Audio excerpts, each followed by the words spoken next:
Well, the University of Southern Maine is celebrating a major milestone, the opening of the Crewe Center for the Arts. They call it a bold and visionary step into the future of innovation, performance, and creative expression for students and the school community. We have University President Dr. Jacqueline Edmondson and the Director of Osher School of Music, Kyle Nielsen, to tell us more. Good morning and thank you for joining us. Good morning. Thank you for having us. This is such an exciting time. Can we start by, maybe you can talk about how long this has been in the works and what prompted the creation of the center? Sure.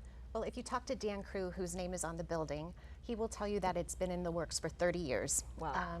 He went to a performance of the Osher School of Music in Corthell Hall many, many years ago and felt that the students deserved a better building and a better space. But this iteration of the building really began, we had it approved by the Board of Trustees in the fall of 2022. We broke ground in 2023 and we opened the building just this past week. Yeah, on your website, you call us a beacon of sight, sound, and sustainability. Expand on that. Yeah. So Sight and Sound, we're fortunate to be sharing this as a true center for the arts. We have an art gallery that's at the heart of the building and rooms that are built for sound, whether that be soundproofing or acoustic treatments to really amplify performance. There's also been very careful steps taken in conjunction with our partners from the beginning of the design process to ensure LEED certification for this building. There's lots of little things about how the outlets work, how the lights work, daylight sensors, occupancy sensors, all things that are centered not toward both the sustainability of our planet, of course, but also teaching these students how to have sustainable careers and what it takes. And what type of arts can we expect to see and find here? Sure. There's, as Kyle mentioned, there's the art gallery. We also have a sprung floor in the arts lab so that it's conducive to dance. And we have the Kate Cheney Chapel Center for Book Arts, among other things. Yeah, that all augments our performance hall, which the Osher School of Music is in full residency there now, both for our teaching as well as performances. So we have an entire series of student ensemble series, recital series, faculty recital series, spotlight series, all of which can be found and attended, we hope, by many in the area. How important is this for recruiting people to come to USM and people see this and go, wow? Yeah, it really is important for our recruitment, for faculty, staff, and students. We really want USM to be a destination for the arts in so many ways. Yeah, I think this building is facilitating a future of what can be. There's no apologies needed here. This is built for them, for their future, and we think and hope it will be both a beacon and a catalyst for students as they look toward their next step for a life centered in the arts. How did the big reveal go? What was the reaction? What has the response been? It was amazing. I told the audience, it culminated with the inaugural President's Concert, and when I spoke to the audience on Friday night, I told them it was the best day of my professional life ever, and hands down it was, and so appreciative to all the staff who made the day possible, but it was an incredible day. Yeah, let's talk about the building itself. Do you have to pinch yourself when you walk through there and go, man, this is really, for us, this is really ours?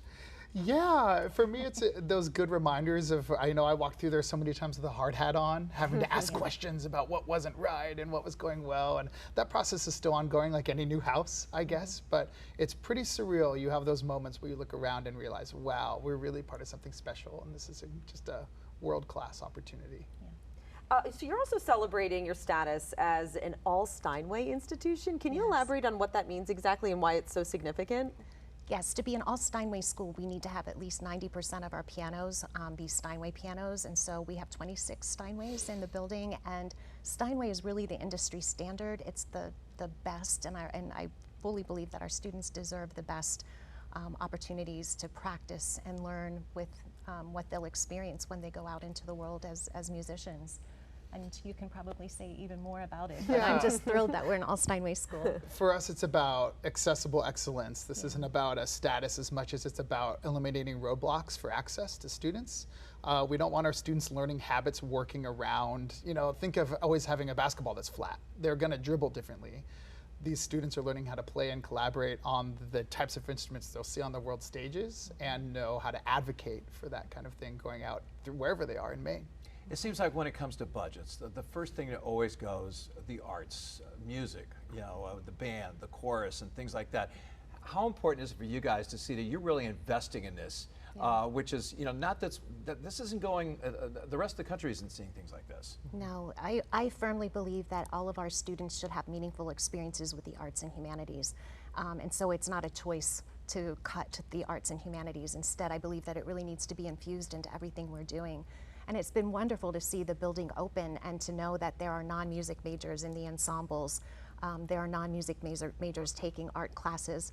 And we even have faculty. I went to a concert band rehearsal the other day, and there was a faculty member sitting in with the students playing. And we have a faculty member who has a PhD in physics who's getting a BA in music now. And it's just really, it's part of our culture, it's part of our community, and it's really exciting. What have the students said about this? You know, is it all the buzz? There's a lot of buzz. I've heard comments like, I can't wait to practice here, comments about it, the level of professionalism being clear and wanting to live up to that standard. And now we get to work with them to make sure that it's serving their needs both now and in the future, which is important to me as director of the school, that they understand as a student-focused university that this is about them as much as it's about who will come after them and who came before them. And we're doing that part together, which is hopefully showing them an example of what we want their lives and careers to look like as kind of music-based humans. Yeah, you just had your grand opening. What are the next big things going on? The next big concert or art gallery opening or whatever?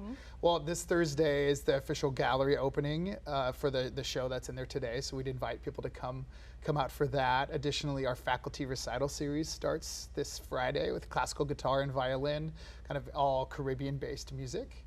All of that information can be found on Portix. So Portix kind of our one-stop shop for the arts in Portland, and we're a major partner in that. So we'd love for people to come see us at the Crewe.